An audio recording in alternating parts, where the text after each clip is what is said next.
Alam mo ba mga idols, ang Sapar Tire at Power Tire ay isang Philippine brand at proudly made dito sa atin sa Pinas. Yan po ay merong Philippine Standard Mark.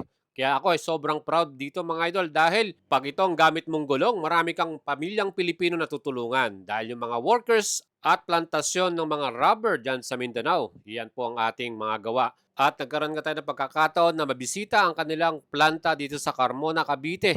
Grabe namangha tayo, ang laki ng mga moderno nilang equipment ano at sa pagbuo ng gulong na to mga idol, sobrang daming proseso pala ang pinagdadaanan nito. At nakakabilib yung modernong makina nila dito mga idols. Mano-mano yan na ilalagay mo at ia-assemble ang ply ng gulong na to.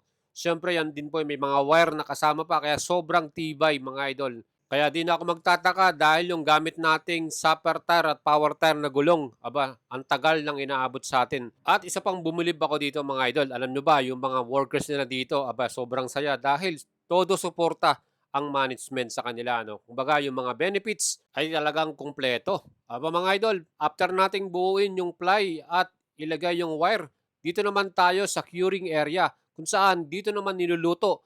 Diyan po ay merong malaking oven ano, ilalagay mo itong assemble natin na gulong at diyan parang tinapay yan na bini-bake nila. So yan guys yung pinaka-oven natin dito.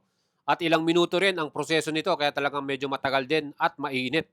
Siyempre mga idols dahil moderno na tong ating makina rito eh talagang mas safe para sa ating mga workers yan.